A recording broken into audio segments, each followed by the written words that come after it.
up, everyone? Welcome back to another edition of Under the Radar, or if you're listening at Curveballs and Chair Shots, it's just another one of those solo AEW pay-per-view recaps that Brandon babbles on about. Well, I guess that could also entail to the description of Under the Radar. But we are here to cover WrestleDream taking place in St. Louis, Missouri at the Chaffetz Arena.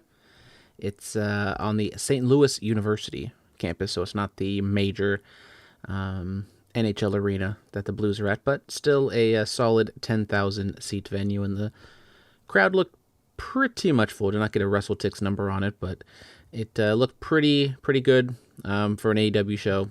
I mean, they have no issues drawing houses when it comes to these pay-per-view cards, but let's get on into it. It actually started off with the pre-show match bleeding into the main card, which was the FTR taking on JetSpeed, and in total it went 13 minutes. So they did the match. They did the intros with like 5 minutes left before the pay-per-view started, because they did their little pre-show on Collision, so it was on television, and then it bled into the pay-per-view proper. They were still wrestling. They did the whole, don't pirate this graphic, and they shoot off fireworks into the sky while their match is still going on.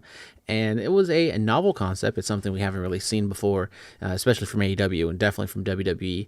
And I thought it worked. It kind of gave the crowd something to be, amped up about. They were hot going into the match and just kind of getting, excited for the fact that the match was technically going on when the pay-per-view started. So it kind of got people more involved in the match as time went on. But the finish was not all that great. It was just a standard it was a Collision type finish on a pay-per-view with FTR pinning, I believe it was Mike, I forget who it was, to be honest, but Stokely was holding one of FTR's legs onto the rope for the leverage pin. So, shit finish for the heels to win, and this would probably, set up a rematch later on down the line, whatever that may entail.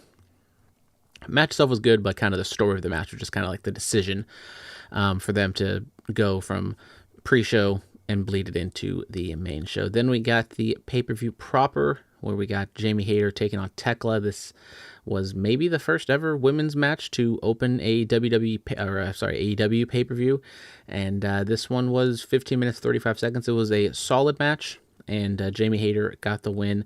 Nice to see that AEW's got some secondary women's feuds going on that don't involve titles, and this has kind of been the through line and probably connecting point to have a women's War Games match, with War Games, I believe, in like 2 weeks.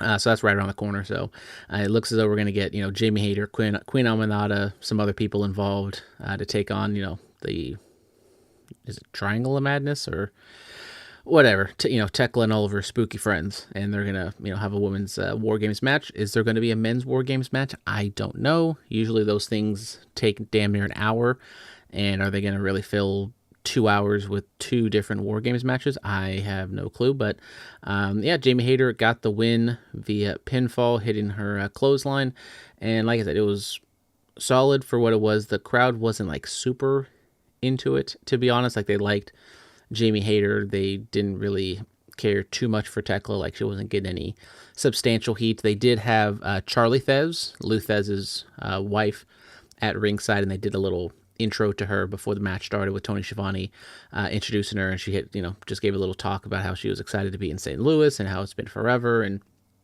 AEW celebrating history and stuff like that, which is kind of par for the course with WrestleDream, especially because it's an Antonio Inoki type show in terms of, they want to honor his legacy. So we had some Antonio Inoki stuff on the show, as well as some Lou Thesz stuff. So look at that.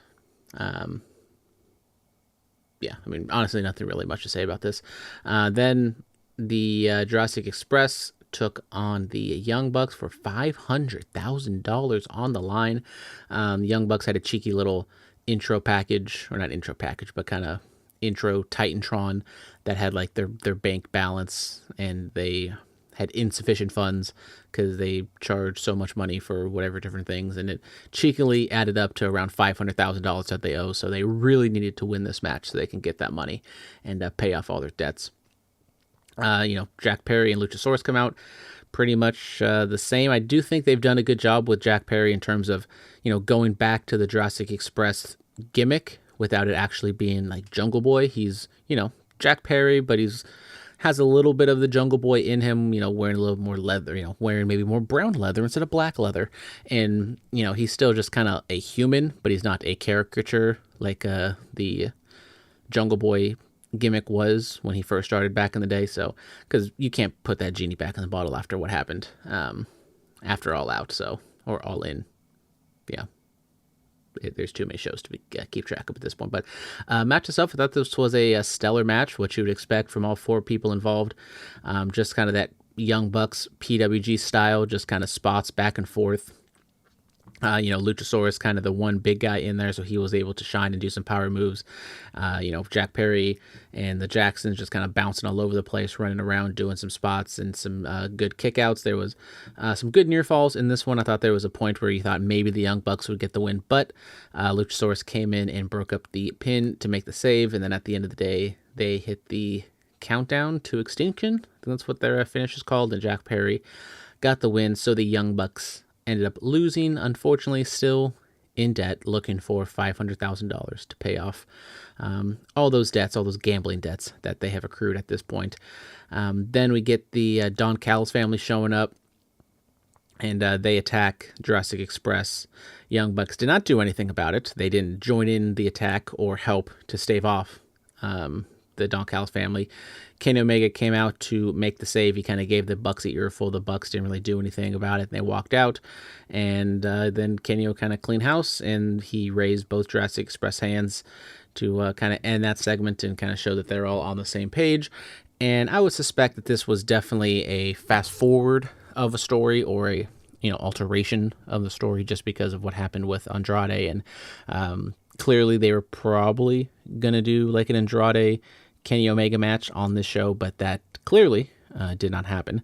So they put him with Jurassic Express, and Young Bucks possibly turning back babyface to get with Luchasaurus, Jack Perry, and Kenny Omega. And, I just talked about how there's no men's War Games match. This could be the men's War Games match if you are going to have one. I mean, there's definitely enough numbers with the Don Callis family on one side, and, Jack Perry, Luchasaurus, Kenny Omega, the Young Bucks. So that's 5 people. So, a 5-on-5 War Games style match seems perfect in terms of the numbers. Will they go that route? I don't know. They haven't teased too much into that, and I think it is too quick of a turnaround unless they do the bit where the Jurassic Express pay the Young Bucks the $500,000 to join them on their team, but that doesn't really sound like a good babyface tactic to, trust the Young Bucks just to give them $500,000 unless they do the thing where, they won't pay them unless they win. So maybe that's the case, but then the Young Bucks can just turn heel after they get their money. But doesn't, that storyline that I just kind of played out in my head doesn't exactly sound the best, but I would not be shocked if they do something like that. Then we had a trios match with the Hurt Syndicate. All 3 members, so Bobby Lashley, Shelton Benjamin, and MVP, taking on the Demand, Ricochet, Bishop Khan, and Toa Liona. This one went 13 minutes and 30 seconds, and it was a tornado tag style, so just kind of action and, action all over the place. They kind of were tame in terms of, hardcore elements to it, which I think was a good thing, especially with the main event. You didn't want to kind of cuck it and go too hard with, tables and chairs and, blood and whatever they were, whatever they could have done. Like, they didn't go back on the match they had on Dynamite a couple weeks ago. They just kind of had a relatively straightforward tornado tag match. And at the end of the day, I believe Bobby Lashley got the pin. Shelton Benjamin looked impressive. He did some high flying stuff, and, he still is athletic as all hell in his later years, and it's very impressive to see. This was also the number 1 contender match for the World Trios titles.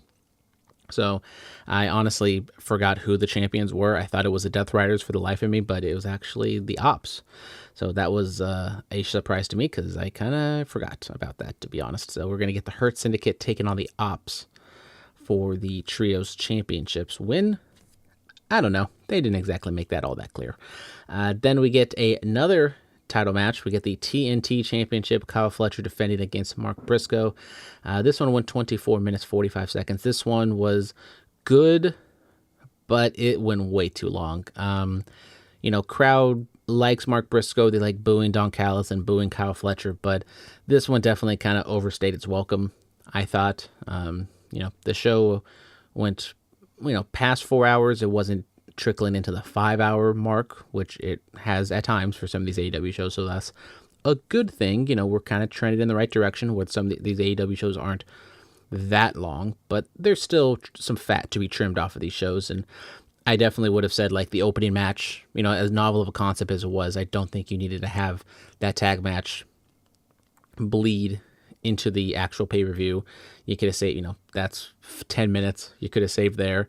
And you definitely could have shaved off 10 minutes, I thought, on this one. You could have had a trim, nice, tight 15-minute match between these two guys and could have told the same story of, Kyle Fletcher getting the upper hand for Mark Briscoe for a little bit, selling. Briscoe makes his comeback. Fletcher kicks out. Ref turns his back. Fletcher takes Briscoe to Dick Kick City, hits him with his brainbuster, and gets the pin. You could have told the exact same story with a lot less moves and a lot less time. So Fletcher got the win, and Briscoe seemingly was going to move on to do something else. He's got his conglomeration buddies. This could lead to a tag team or lead to a War Games match. I would doubt that they would want like Kyle O'Reilly and Roderick Strong in a War Games match right now. That kind of seems like a lack of star power and kind of a waste of resources for the War Games match. But I don't know where they go. Clearly they have big plans for Kyle Fletcher, at least big aspirations. I don't know what the plans are for him in the immediate future, but clearly Kyle Fletcher is one of those few people in AEW that I think they should be protecting, and they should make sure that they have something in mind for the next 12 to 18 months. Then we get the women's world title match with Kris Statlander defending against Toni Storm. This one went 16 minutes and 35 seconds. This one was good. It was not a classic by any means. Two baby faces, both crowd. The crowd likes both women in this one, so it's kind of hard for one to get over on the other. There was some dueling chants, but it wasn't like overly loud or overly passionate. Just kind of like some people saying, "Let's go, Tony." Some people saying, "Let's go, Stat," or "Let's go, Kris," whatever they were saying. And at the end of the day, Statlander hits her finish and pins Storm for the win. And that's that. Kind of surprising that Statlander won, beat Toni Storm for the title in the first place, and then they doubled down and had her win clean here. So they seem to have a story in mind with Toni Storm losing her championship and I guess kind of falling further into madness. Now, what does that entail? Does that mean another character shift, character change? Does she kind of evolve from the 30-40 starlet to now being like a 50-60 starlet, or she's just a complete silent film actress? I don't know. We'll have to see on that front. And Statlander, she's talented. She has kind of like the tools, but there's just kind of something that's just kind of off, I think, with her. It's like her promo ability, her, like the way she kind of carries herself, like in promos and backstage segments, just doesn't really feel like world champion level.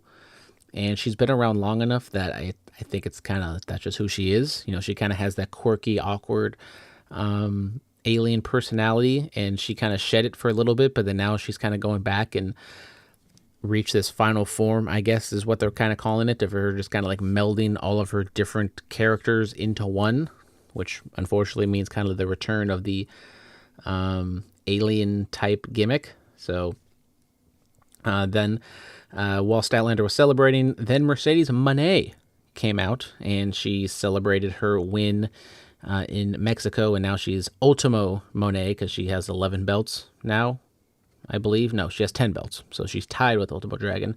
And then she, basically told Statlander to piss off, and then the babyface Statlander, did she stand up for herself and, maybe stand up to Moné and like beat her up or something, or intimidated her. No, she just kind of shrugged her shoulders, kind of gave her a stink face.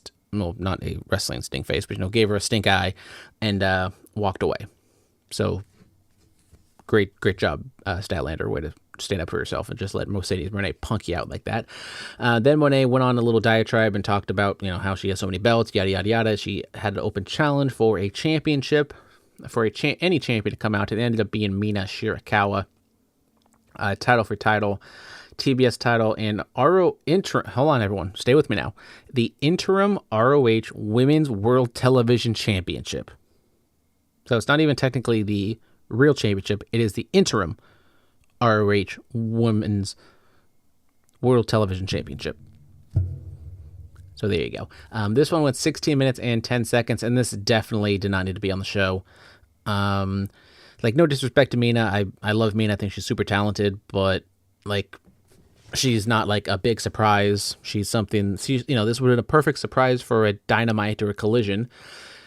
Just not on a pay-per-view. If you're not gonna like especially when you have like an open challenge, like people's imaginations are gonna run wild. Now, it's kind of limited when it comes to like championships because there's only so many champions that there are out there. So if you're not gonna have like a big time like surprise and like, to be honest, like just worth the time on pay-per-view, and I don't think Mina is, to be honest. This definitely did not need to be on the show. This could have been something you'd save for Dynamite, but it is what it is. She could have like done the exact same thing to Statlander on Dynamite, where she's celebrating her win. Monet tells her to fuck off, and she does, and then she does the open challenge, and then it's Mina Shirakawa, and she wins, and there you go. So I don't know why they did this whole dog and pony show on the pay-per-view, but it's Mercedes Moné. Her whole gimmick, her whole existence in AEW has been a dog and pony show. So was I surprised?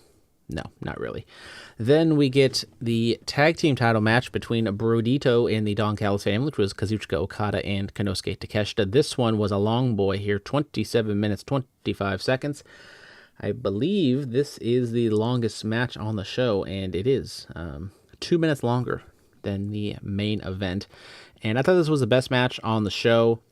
That being said, I think it was a little long in the tooth. Could have cut some time off of this one. Could have shaved about 5 minutes, I thought. But that being said, I thought the ending was fantastic. The last 10 minutes of it, really good back and forth action. Okada maybe accidentally on purpose hit a Rainmaker on Takeshita, and that kind of bled into the finish where Bandito tries to hit his finish on Okada, but his shoulder's been messed up for a little bit now, so he was selling that, and Brody King basically gave him the speech to never give up and never stop fighting, and then Bandito hit his finish on Okada with one arm to get the pinfall. So Bandito pins Okada in the match. So that's an interesting finish. I mean, Bandito's still the ROH champion, and Okada, if someone was going to lose, it was definitely not going to be Takeshita in this one, since he is the IWGP World Heavyweight Champion.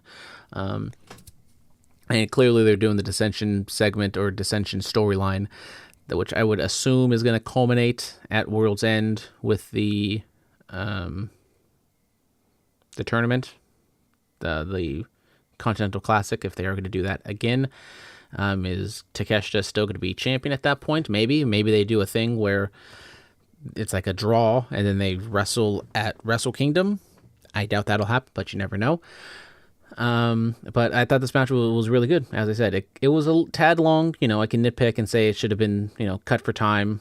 But I thought for what it was, the crowd got into it. I think this was probably the hottest the crowd was in terms of just like match wise. I thought the crowd was very much into the ending sequence, and they got a kick out of pretty much anything that this match was. All four guys were doing. And Brodido continues to roll. They are a fantastic tag team, a kind of happy coincidence in AEW, and I'm happy for Brody King, happy for Bandito. I think both guys are stellar. They could be more as a singles act, but I guess they just kind of found their match in the tag team division. Then we got the penultimate match, and it was the World Heavyweight Championship, the Men's World Championship. Hangman Adam Page defending against Samoa Joe, and this one went 19 minutes even, according to Wikipedia. And this was just a straightforward match. There was no chicanery. There was really no epic, spamming of finishers and kicking out of finishers. It was just kind of two pros going in there, having a match, wrestling. And Hangman Page goes in. He hits 3 consecutive buckshot lariats, and Samoa Joe, staggered after the first couple, and then he finally goes down, and Hangman pins him for the win. So it was, nothing special. It was just a good, solid match, and, kind of a setup for, they're sandwiched in between kind of that long tag match is going to have a lot of action, and what was to come in the finale with the I Quit match. So I think they just kind of stood firm and didn't really do too much, and it seems as though the storyline is not over with, because after the fact, Samoa Joe shook Hangman's hand, raised his hand, was like, okay, that was it. They just had a match. It was kind of a little placeholder, one pay-per-view match before Hangman does whatever else he's going to go. And nope, Samoa Joe and the Ops turned on Hangman Page, beat him down, extended beatdown. So we are going to get this. So Samoa Joe has turned heel. The Ops have turned heel. So that plays into, I guess, the Hurt Syndicate. So now they're going to be baby faces going up against the Ops, which at least there's clear direction on who to cheer for and who to boo in that one. So that's a good sign for the Hurt Syndicate on their end. Yeah, I don't know what to make of it. People like Samoa Joe. He's a veteran. You think he's at the end of his run, so you think he would be better suited as just a veteran babyface. Will Hobbs, talented guy here from the Bay Area, never really kind of, I would say, reached anything, success-wise as a singles guy. Maybe he's better off, I think, singles-wise being a heel than a babyface. So this could be good for him. And then Shibata, super talented wrestler, has the health scare. I don't know if he can work as a heel, but, if you give him the ball, maybe he can do something with it. But he also just kind of seems like if out of the 3 people, he's going to be the designated fall guy out of this trio. Maybe it also sets up something between Hook, Eddie Kingston, and a third person, whoever that would be, to go up against the Ops. So there's a bunch of different options to do with this. I'm intrigued and interested why they decided to turn Samoa Joe heel and to do this. Presumably they're gonna, space this out and have another match at Full Gear. Also, Mercedes Moné did challenge Kris Statlander for the Hurt World Championship at Full Gear, so I would assume we're going to get kind of title for title. So World Champion taking on TBS Champion, finally building towards that. They didn't have a title for title match, but they had the world title match between Toni Storm and Mercedes Moné. I thought that felt very big, and I thought they had a really good match. I don't know if they can get to that same level with Kris Statlander and Moné, but we'll see if they can get there. I doubt. I have my doubts, but every time Moné goes in there, she has a match. It's kind of cold, but then by the end of the match, everyone's hot for it and they're excited, and it ends up being one of the best matches on the show. So we'll see what those 2 women could cook up at Full Gear. Then main event time: Darby Allin, Jon Moxley, I Quit match, 25 minutes 25 seconds. My expectations were probably too high for this one, because Darby Allin, Jon Moxley, and AEW in general have done a lot of crazy things in these types of hardcore matches, and luckily they did not meet them. It was a relatively tame match, if you can call it a tame match, that had a simulated drowning, skewers stuck inside fingernails, Darby Allin getting absolutely launched from the ring, over the ring, to the floor on the announce table. So he got chucked a good, 10 feet. No glass spots, no thumbtacks. Darby had some blood coming from his mouth and from his ear, allegedly. So, no big old blade job from either guy on the forehead where they're just wearing a crimson mask. So I don't know if this was a conscious decision to kind of peel, to hold off, because God forbid they better not be doing something more than this later on down the line, or, whatever the decision was. But I was relatively happy that they didn't go as far as I thought they would. That being said, I think people's expectations were also similar to mine, where this was going to get crazy. And, they did a drowning spot with a fish tank in the middle of the ring, and I mean, that's kind of as far as they took it, but then that's also kind of like a really dumb part of this whole Death Riders things with the, they've lit people on fire, they're suffocating people with plastic bags. It's like they go so far in one direction that it's like unbelievable that they're actually doing anything dangerous. And while this was happening, while the drowning was happening, then the lights go out, comes back on, and what was you think? It was Sting. Sting, white hair, white beard, comes out with the face paint on, clears house with the bat, throws the bat over to Darby Allin. Darby hits Moxley with the bat. Sting ends up carrying off Marina Shafir, and we had a pool of water in the middle of the ring because Sting busted the fish tank with his bat, so just water was everywhere. And then Darby, hits the Scorpion Death Drop, hits the Scorpion Death Lock on Jon Moxley, and Moxley just submits, says he quits, and that was that. That was the finish. Honestly, kind of a weak, anticlimactic finish. I'm saying anticlimactic in the terms of just like how it came about, not in terms of like, oh my god, he didn't like go through broken glass in a pool of piranhas that was on fire with barbed wire around it. Like, I'm not saying like you need to do some stupid stunt for it to feel, climactic, but just I thought, the fact that Sting cleared house, which is, something he does, and then Darby just kind of wins with the Scorpion Deathlock. I think that kind of felt a little strange for that to be the finish, especially because like a lot of the time Darby was just this match was 25 minutes, probably 20 of it, if not more, was just Darby getting absolutely killed for a majority of it and just getting heat put on him, not saying he's going to quit. A lot of expletives being thrown around, a lot of F-bombs from Darby Allin and Jon Moxley alike. And then, as I said, Sting comes out, Scorpion Death Drop, Scorpion Death Lock, and that was it. I'd say kind of a weak finish to what they built up. And I keep saying how my expectations are so high, but I think, AEW themselves have set these expectations so high because you've seen these Swerve Hangman matches, even Jon Moxley matches. I mean, I think there have been way more violent matches, and this was the main event of the pay-per-view, so people kind of thought they were going to see something similar to that. And once again, like, I'm happy it didn't go that far because sometimes it goes on the verge of being legitimately dangerous, but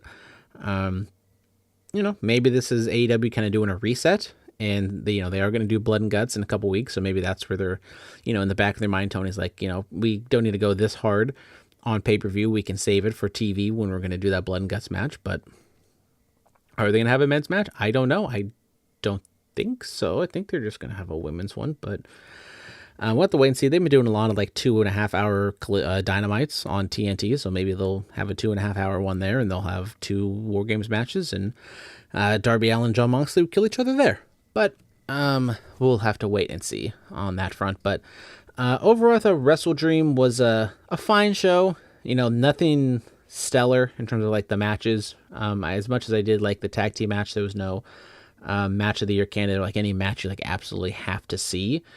Luckily, they didn't cut the match. The show itself wasn't overly long. But that being said, we give grades out here over in the Bulletcast. So I'm gonna give WrestleDream a C+. I thought it was a fine show, but nothing really to write home about. And when we kind of rank these shows at the end of the year for AEW, I'd probably say this is going to be at the back end. And AEW doesn't really put on bad pay-per-view shows, but this was not one of their top tier efforts, I would say. But that's going to do it for me for today. Thank you guys very much. Did I keep it under a half hour? I just barely did. Look at me, everyone. I can do these AEW pay-per-views in under a half hour. But that's going to do it for me for today. Thank you guys very much. If you want, send in questions, whether you're listening to the Bulletcast or Curveballs and Chair Shots, send them in. You know what to do at bulletcast2sweet@gmail.com, curveball and cs@gmail.com. Follow us on the Instagram, on the Twitter, all the socials that we got. So until next time, check out the latest episode of Curveballs and Chair Shots. Just dropped that earlier today on Tuesday. And me and Philip will reconvene, me and Dominic will reconvene next week and talk about all the discussions and all the pertinent topics that pertain to wrestling and or sports. So until next time, love you all, big hugs, tiny kisses, goodbye, good night, and bye-bye.